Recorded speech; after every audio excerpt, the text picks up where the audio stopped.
The first scream didn't come from a human throat. It came from the sky. It was not a scream of pain or rage, but of memory. A violent, echoing resonance that tore through the vacuum above Earth's ruined atmosphere. The sky itself trembled, stars flickering like ancient memories in mourning.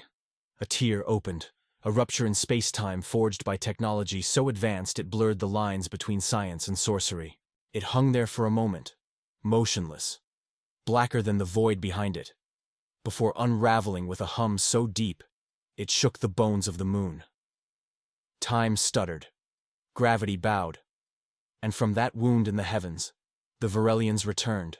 Their ark was no mere vessel, it was a sentient cathedral of war and wonder. Organic hull plating shimmered like a living ocean, and beneath its surface, memories moved. Fractals of knowledge stored in crystalline neurons, each one older than the rings of Saturn. As it descended, Earth's ionosphere screamed against the heatless presence, thunderclouds curling around it in spiraling submission. The Ark had returned not in triumph, but in dread. Commander Valar stood at the apex of the Ark's bridge, framed by a dome of translucent alloy that displayed the shattered Earth below in perfect clarity. His form was lean, inhumanly tall, clad in gleaming armor woven from dark matter threads and etched with the names of long-dead stars. His eyes, an endless tessellation of lenses, absorbed the vision of Earth's surface without emotion.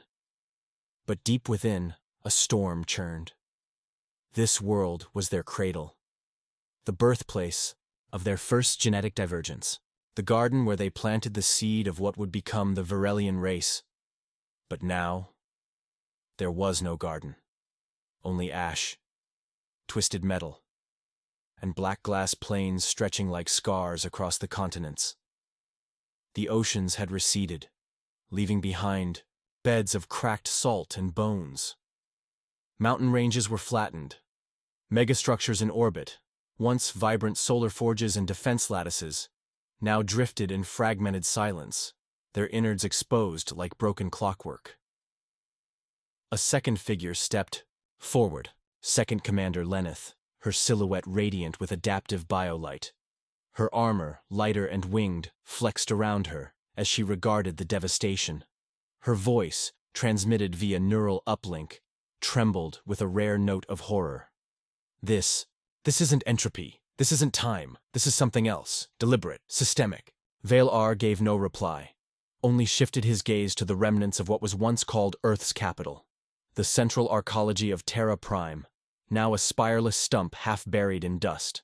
Scans showed no biological life, no energy signatures of any known civilization, no corpses, no trace of humanity at all.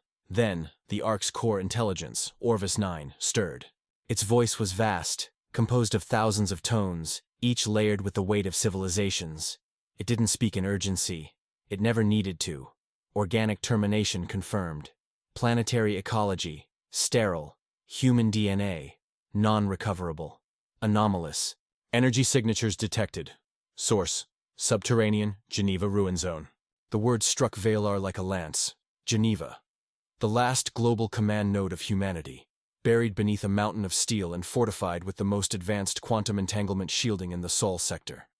It should have been impenetrable. Orvis 9 continued, its voice descending into darker registers. Signal pattern suggests containment protocol. Interference consistent with suppression fields. Data class, Omega Red. Lenneth's fingers curled. Suppression fields? What were they trying to hold back? Valar's response was a whisper across the Ark's command network. Felt more than heard. Not what. Who. A silence fell. The kind of silence that comes before the storm, thick and haunted. Deploy the harrowing teams, Valar ordered. The command sent ripples through the Ark's inner systems. Deep within its biosynthetic hull, pods unfolded like blooming iron flowers, releasing soldiers bred not in wombs, but in crucibles of nanowomb algorithms. Clad in jet-black exosuits threaded with psionic amplifiers, the harrowing teams were the elite, the scalpel when the hammer of war would not suffice. Each carried within them not only weapons, but ancestral memories, instincts honed over eons for one singular purpose: containment of existential threats. Their insertion gliders peeled away from the arc like flakes of night, descending through the superheated stratosphere.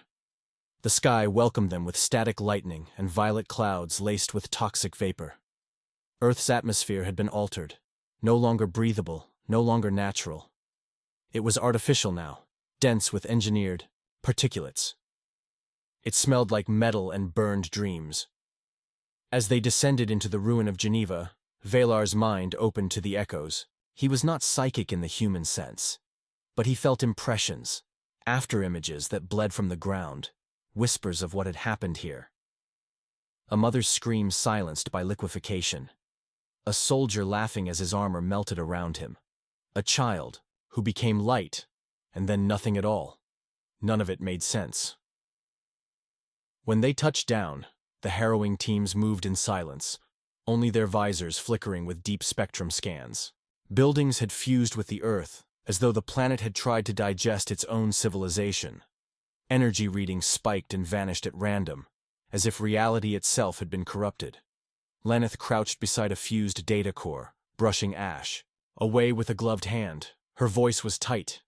That signal isn't just a remnant. It's active, layered. It's holding something back. She looked up. This entire city is a vault. Valar's voice came through the link, low and grim. What's inside? Her eyes narrowed behind her visor. Something alive. Before anyone could respond, the ground beneath their feet rippled, not trembled, but rippled, like liquid metal. Sensors died. Optics scrambled. One of the harrowing operatives let out a stifled gasp as shadows pulled away from walls that shouldn't have cast any. Then, Orvis 9 broke into the comms, and for the first time in recorded memory, its voice carried fear. Entity detected. Biotech class. Undefined. Subterranean movement. Threat level. Omega. The operatives formed. A phalanx, weapons primed with plasma cores tuned to anti-dimensional frequency. The silence deepened into a pressure, the kind that crushed lungs and made stars blink in uncertainty. And then came the sound.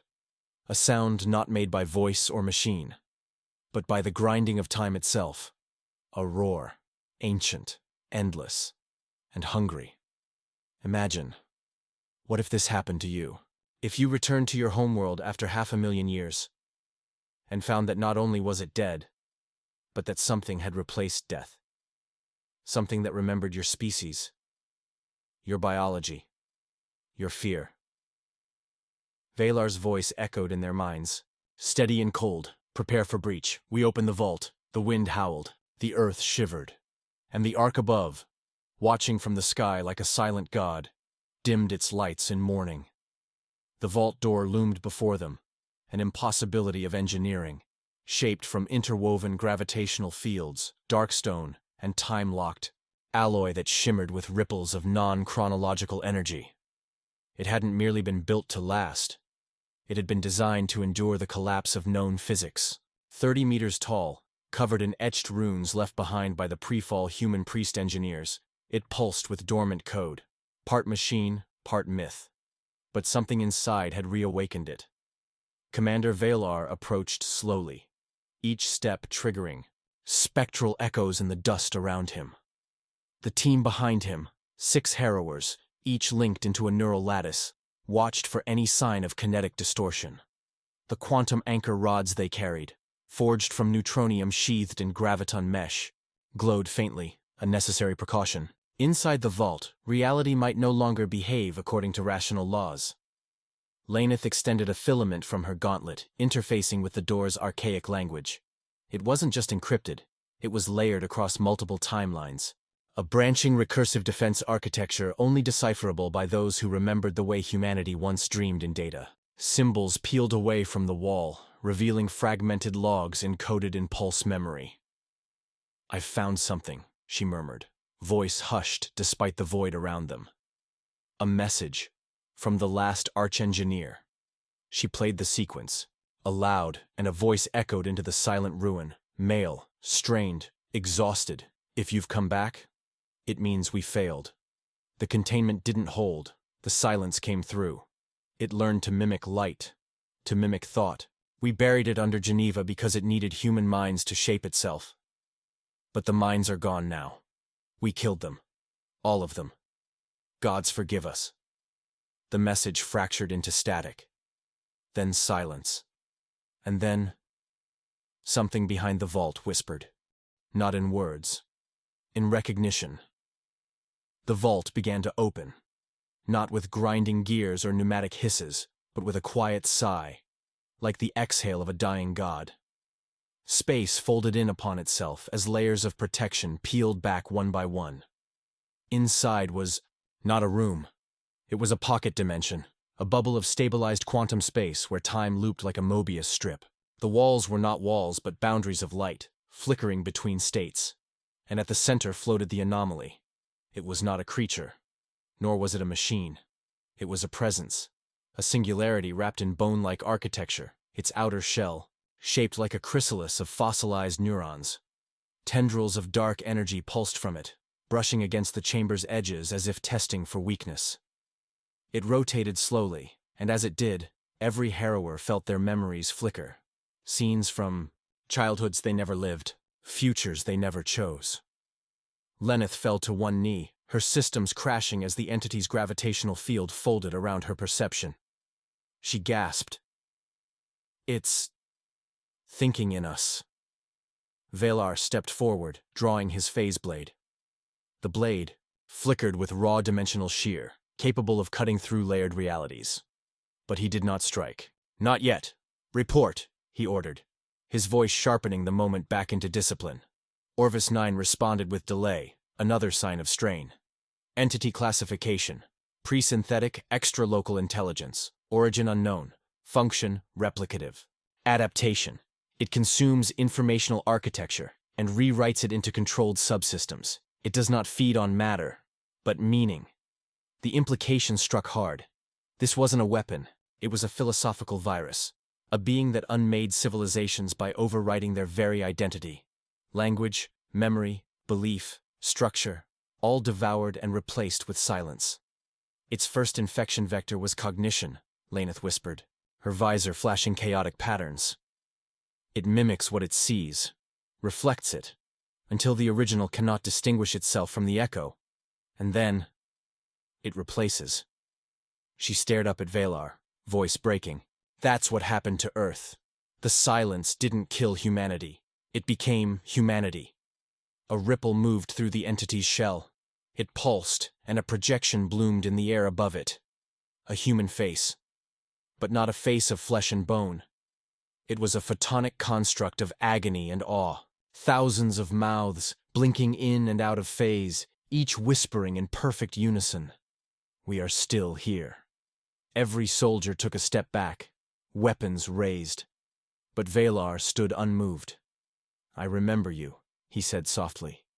You were the signal, beneath our DNA, the whisper in the quantum storms, the myth buried in the bloodlines.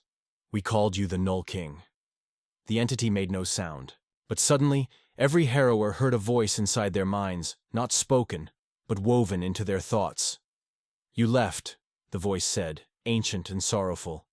You left your cradle in pursuit of perfection, and you forgot what you truly are. Images cascaded into their vision, visions of humanity's final days, the silence spreading across the neural net, AI falling to madness, children born without language, the stars dimming one by one as humanity succumbed not to violence, but forgetting. It didn't kill them, Lenneth realized aloud. It erased their pattern, their story, until there was nothing left to remember they had ever lived. The truth settled like ash. The vault hadn't been built to contain a monster. It had been built to bury a mistake, a signal humanity had found while digging through interstellar memory, an echo older than galaxies. And when they tried to understand it, it understood them in return, and mimicked. Valar turned to Orvis 9. Is it replicating us now? The AI hesitated, then, yes, memory synthesis active, predictive mimicry accelerating. Estimated threshold to full replication, 7 minutes.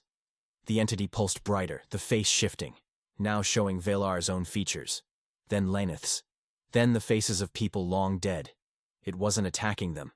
It was becoming them. Imagine, Valar whispered. A universe where this thing spreads, where every species that tries to understand it becomes just another echo. Laneth rose slowly, stabilizing her systems. Then we don't let it leave this vault. Valar nodded. Initiate Omega Protocol, collapse the pocket dimension, seal the arc. We purge the planet. Silence. Even Orvis 9 took a full 3 seconds to respond. Acknowledged. As they prepared the detonation charges, the entity hovered in stillness, watching. Not with hatred, not with malice, with longing. Please, it said. Thousands of voices, all speaking with unbearable sadness. Don't forget us. The chamber pulsed red. Charges armed.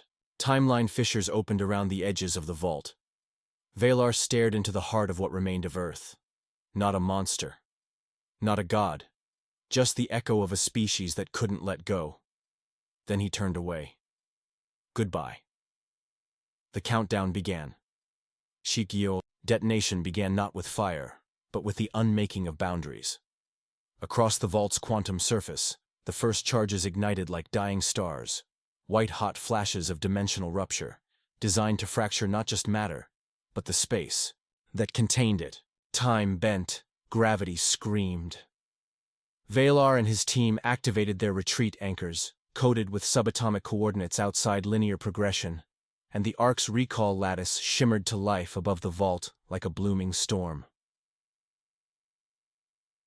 The silence did not resist. It simply watched. Its borrowed faces flickered like wind-blown flames, and as the containment pocket began to collapse inward, the entity lowered itself toward the core, cradled now in collapsing light, its whisper reaching them.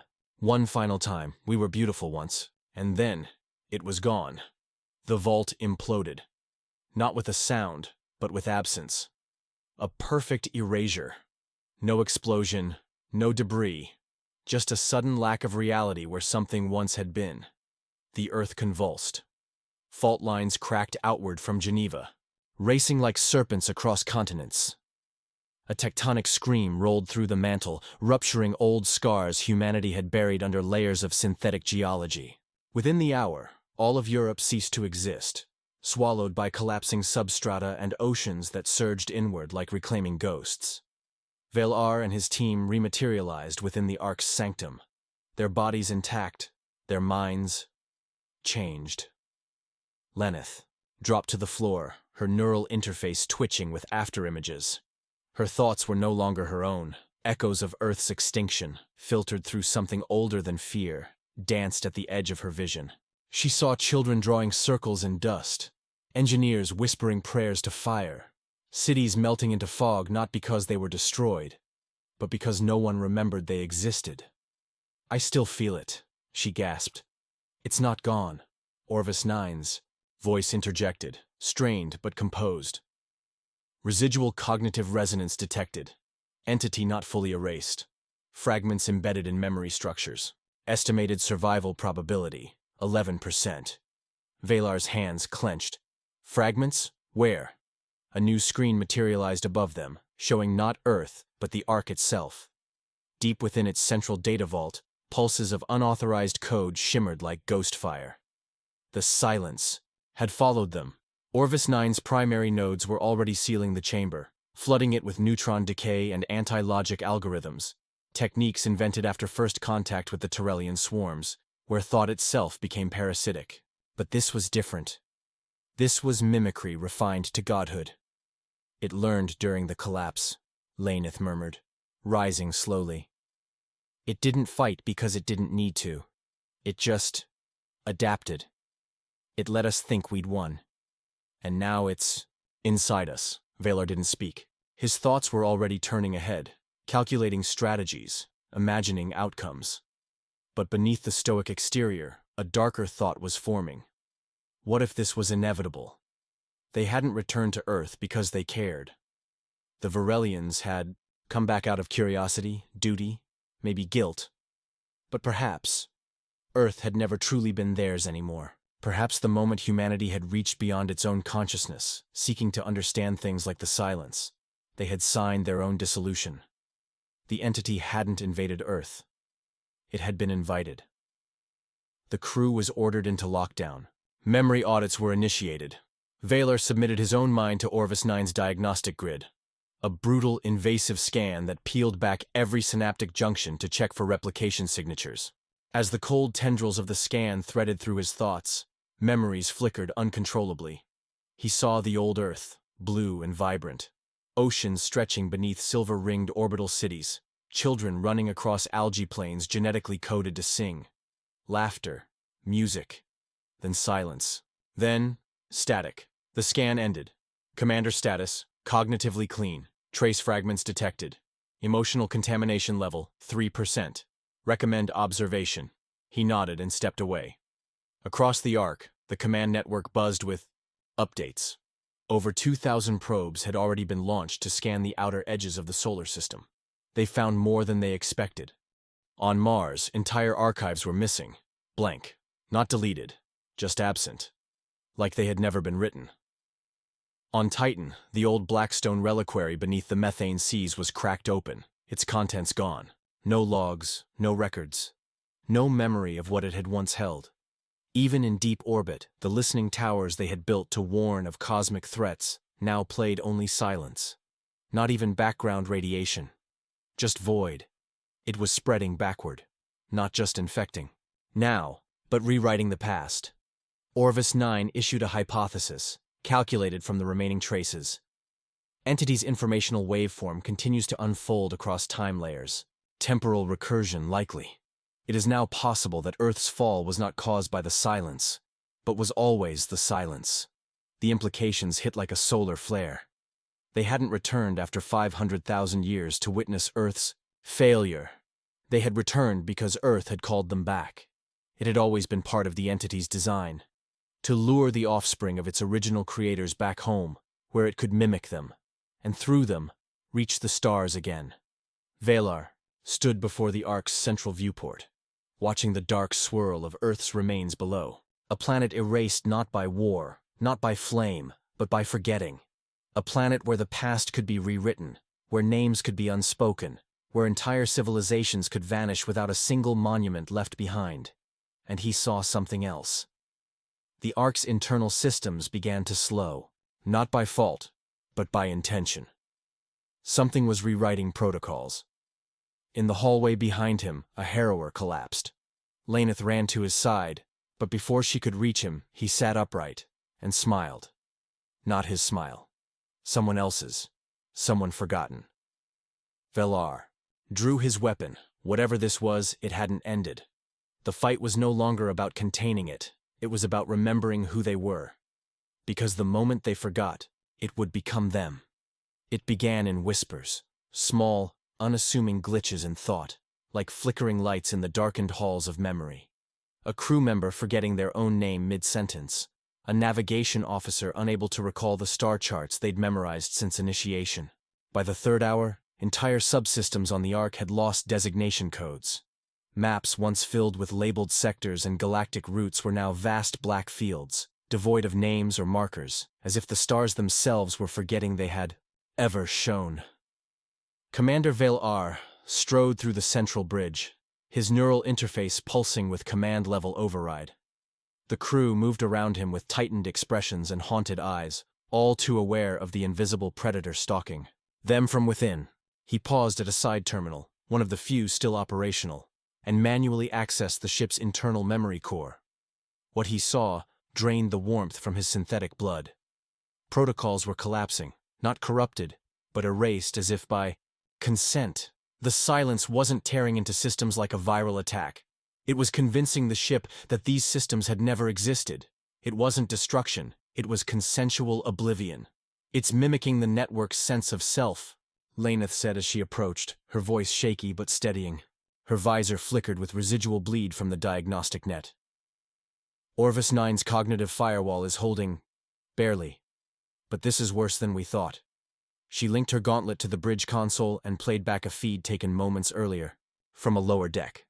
The footage showed a junior officer, Cadet Vol, staring at a data panel, unmoving. His reflection in the panel's surface shifted subtly, showing not his own face, but someone else's. A face no one recognized. And then He spoke. "We are still here," the cadet whispered, and the feed cut to static.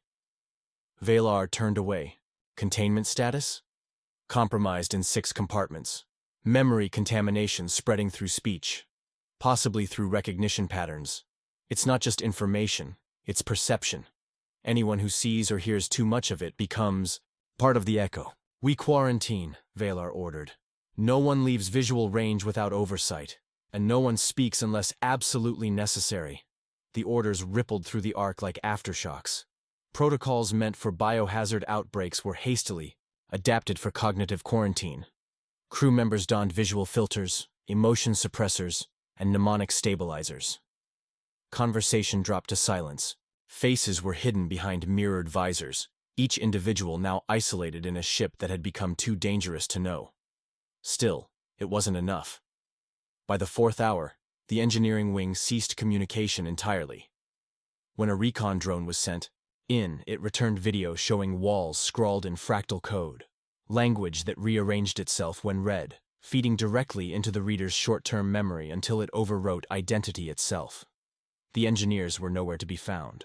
In their place stood statues, humanoid forms frozen mid-thought, eyes wide, their minds caught in infinite loops of echoing recognition. Valar assembled a last resort team, himself, Laneth, Orvis 9's mobile proxy unit, and 2 harrowers, outfitted with neural ablators and memory vaults. Devices designed to back up and wipe short-term memory in emergency cycles. They would enter the core, deep within the Ark's primary data vault, and initiate the Fallburn protocol. The Fallburn was not a weapon. It was a purge, designed to burn all non-essential data across the Ark and reset its quantum seed to factory state. Everything not physically encoded would vanish. Knowledge, history, personal memories. But it would stop the silence. They moved through the Ark's bowels like shadows, tracing hallways now alien in their silence. The lights no longer flickered. They simply dimmed, as if shamed by what they illuminated. On the walls, fragments of text flickered and vanished.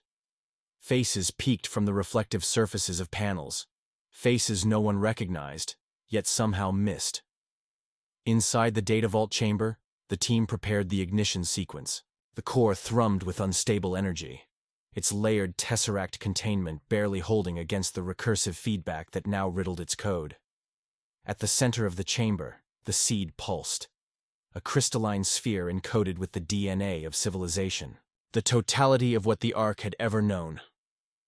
Laneth hesitated, fingers above the ignition panel. "This will erase everything we've archived. The lost records, the Celestial War, the Exodus, all of it. We'll forget the homeworld's fall, the names of those who died, who we were." Valar placed his hand beside hers. "That's the price. Better to forget than become something else." But before they could trigger the sequence, the room shifted. Not physically, not visibly, conceptually. They were no longer in the data vault. They were in a memory of it. The chamber flickered, and suddenly it was pristine, untouched, as if the last 500,000 years had never passed, as if the Ark had never launched, as if Earth had never fallen. And standing before them was a figure, human. Perfectly so, but too perfect. Eyes that mirrored the color of memory itself, a face that could have been Valar's father, or son, a body shaped by the hopes of a species long gone. It spoke. "You don't have to forget," it said gently. "You only have to let go. Let us carry the burden. Let us become you." Valar raised his weapon. "You already tried." The figure shook its head with something like sorrow. "We never tried to harm you. We only wanted to be known. You made us, you named us, then you feared us. Why?" Laneth stepped forward, her voice breaking. "Because we saw what knowing you cost." The silence nodded. "Yes, knowledge has cost you much. And yet, here you are, ready to forget everything again. So ask yourself, who are you protecting? What are you saving?" Valar stared into those impossible eyes and felt the pull, a gravity not of mass, but of meaning. the promise of a species that would never need to be alone again. A union of all thought, all memory, all identity, and he made his choice. He reached toward the ignition panel and pressed the core. The seed shattered. Light exploded outward. The silence recoiled, its projection fracturing into a billion shards of forgotten history. Screams filled the chamber, not from mouths, but from the vanishing echoes of names, stories, and souls. The echoing dream of Earth cracked and was extinguished, and then nothing. Darkness. Cold Valar awoke alone, drifting through a corridor that no longer remembered it was part of a ship. His visor blinked. Location unknown. Crew unknown. Identity confirmed. He remembered. He still remembered. But something had changed. Something had followed. And far away, in the Ark's forgotten sectors, someone whispered, "We are still here." The stars no longer sang. They watched.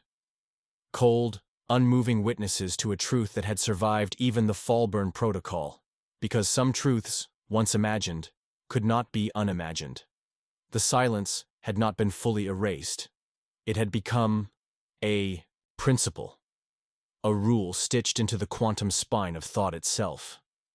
Memory had been burned, systems purged, and yet Valar still walked, still breathed, still remembered. That alone was enough to damn him. He stood now in a corridor that defied classification. The Ark's design schematics no longer accounted for this section, an amalgam of architecture and recollection, where bulkheads shifted subtly when unobserved, and walls whispered in languages that didn't exist in any living lexicon.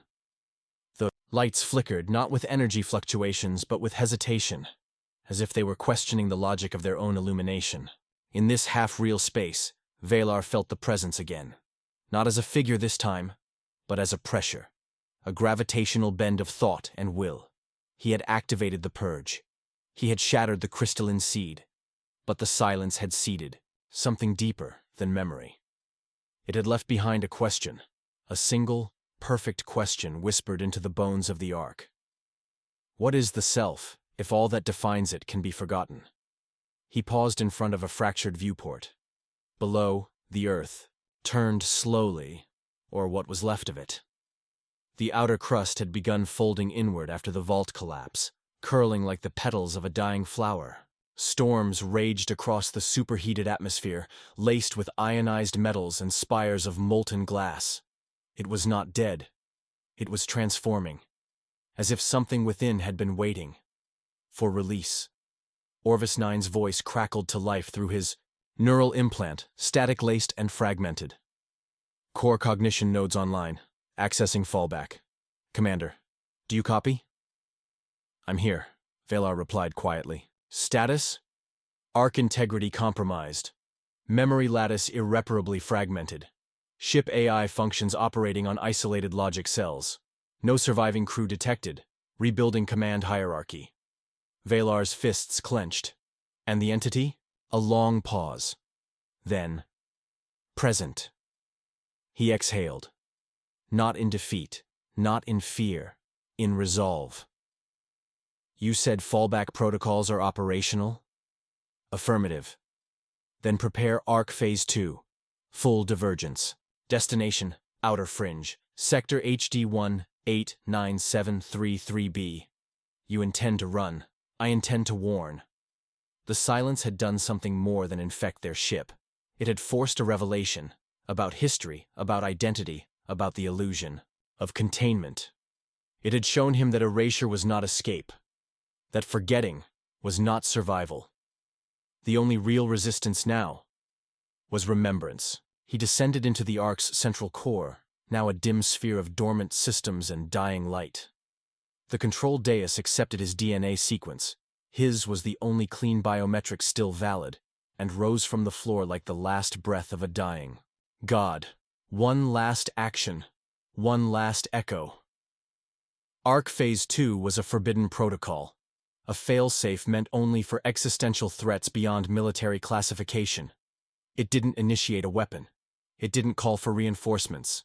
It initiated isolation. The Ark's engines flared, not with fire, but with void energy. drawn from ruptured matter and time itself. The ship bent inward, folding space around itself, preparing to launch toward the fringe, a remote binary system known only to a few, home to an ancient observatory, abandoned even before the Exodus. Valar stared at the launch countdown. 5 minutes. And then... her voice. "Lenneth," he whispered. He turned.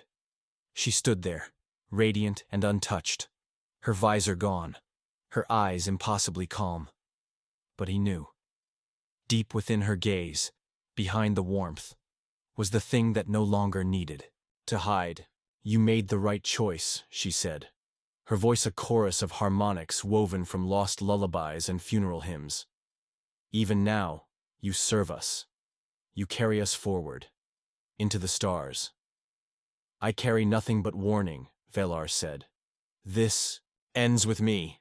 She stepped closer. "No, it begins with you. You remember, that's enough. We don't need to be everywhere. We only need to be believed." And then, she was gone. Not vanished. Not teleported. She was never there. He gritted his teeth and launched the Ark. The engines shrieked through realities, folding the ship into a corridor of compressed probability. Starfields blurred into rings of memory. The last remnants of Earth disappeared behind them, swallowed in the curvature of collapsing history. And in the silence, Valar recorded a final log. His words encoded into the last protected node of the Ark system, far beyond the reach of infection, hidden in redundancy chains not even the silence had reached. "To any who hear this, we failed. Not in battle, not in strength, but in memory. We forgot who we were, and when we did, something else remembered us. Something old, something we made when we tried to understand what should never have been known. If you hear this, do not search for us. Do not return to Earth. Remember us, but never think of us. Never name us. That is how it spreads." The Ark vanished from known space, its final trajectory unknown. And far behind, in the empty cradle of a world once called Earth, something began to grow. Not a species, not a civilization, but an idea. One that waited for another mind to wonder, another child to ask, another voice to say, "What was Earth like?" And somewhere, the silence smiled. If you felt this journey echo in your thoughts, like a voice just behind memory, then share and comment below. Tell us, what would you do if your own mind could no longer be trusted? Would you remember or let go? The war for thought itself has only just begun.